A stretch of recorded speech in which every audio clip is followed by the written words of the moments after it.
Hey class, what we're going to do today is just run through the example from the quiz review on number 3. They'll be very similar to your quiz on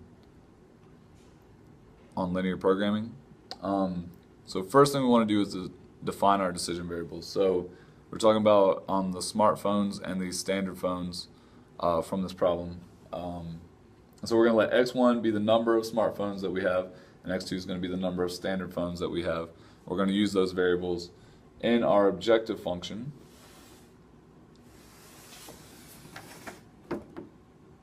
Which our objective function for this problem, if you read through the problem, we're going to make $40 for every smartphone that we make, and we're going to make $30 for every standard phone that we make.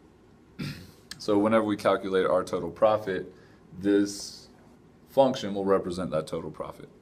And then if you look through the problem, we can also see our constraints.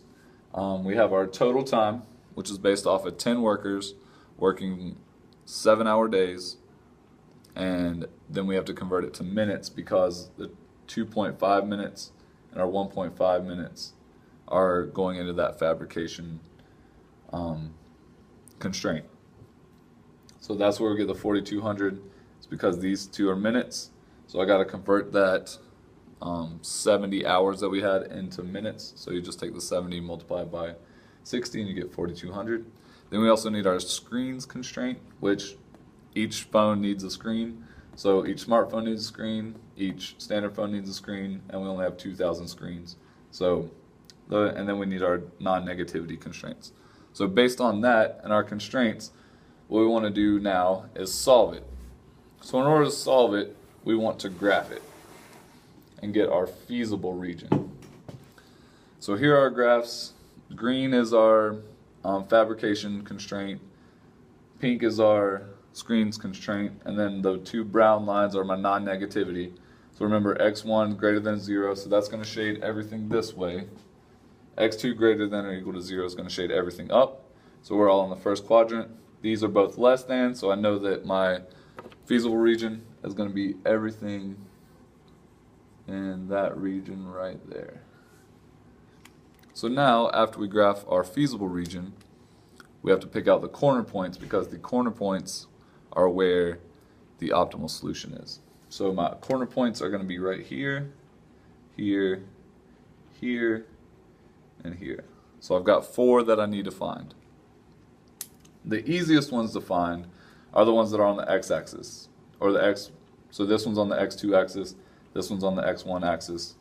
So this point right here, the way that I would find that one, I know that's on this pink line right here. So I'm going to go in here. I know that my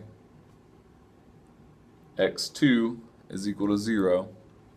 So I'm going to sub in a 0 for x2. So I sub in a 0, so I got 1 x1. I plugged in a 0 in for that, so it's gone, less than or equal to 2,000. So knowing that, I know that x1 is equal to 2,000, so I know that that point is equal to 2,000. So that's my x1. Actually, sorry. x1 is equal to 0 here. This would be x2 is equal to 2,000. Sorry to confuse you on that one. So this is going to be, this point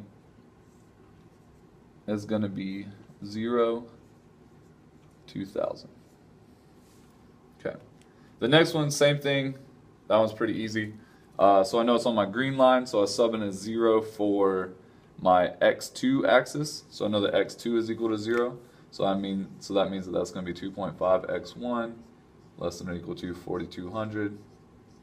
And then you solve for x1 by dividing by 2.5. So then x1 is going to be equal to 1680. And so then my point here will be 1680, comma 0. That point's probably the trickiest one, and I'm going to show you in just a little bit. And then this point's always going to be 0, 0. And we don't really care about that one, but it's still going to be a corner point. So let's figure out how to find that point. So if you notice, it's the intersection of 2 lines. So there's 3 ways to do this. So the first way is to graph it. So if we want to graph it in our calculators and then let the calculator find the intersection, that's probably the fastest way, but you have to be able to manipulate our equations. So we're going to let x2 be the y equals that our calculator needs in order to graph these functions. So what I do is I'd subtract x1 from this side, subtract x1 from this side, so I got x2, which would be the same as y in your calculator. So then I got negative x1 plus 2,000.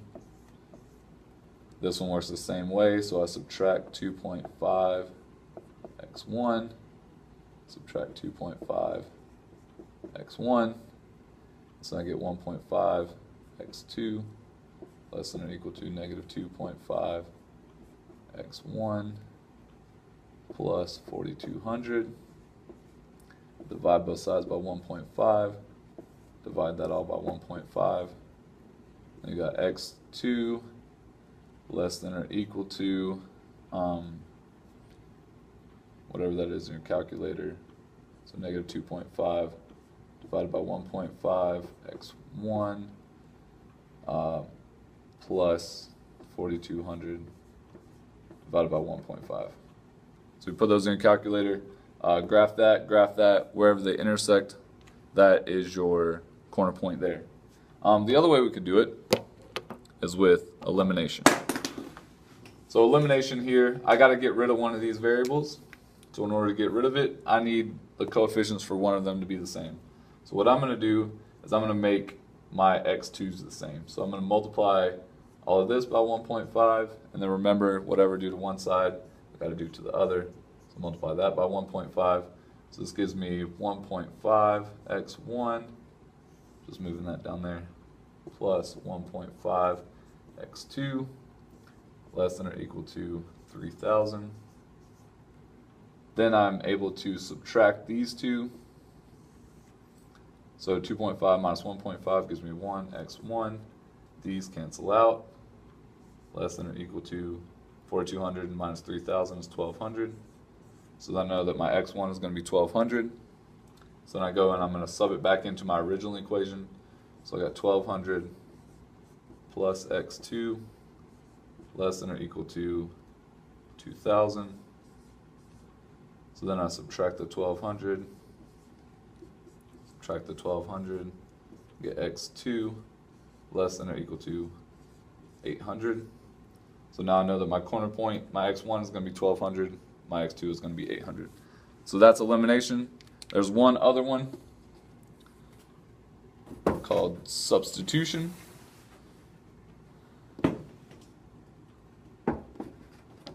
So substitution, I gotta solve for one of my variables. So the easiest one to do here will be, I'll just subtract x2 from both sides. That'll be pretty easy. So then I got x1 less than or equal to negative x2 plus 2,000. So I'm gonna take, I know that x1 is equal to this, so then I can take my x1, substitute that in there. So I got 2.5 times a negative x2 plus 2,000 plus 1.5 x2 less than or equal to 4,200. I can distribute, so I got negative 2.5 x2 plus 5,000 plus 1.5 x2 less than or equal to 4,200. Subtract my 5,000.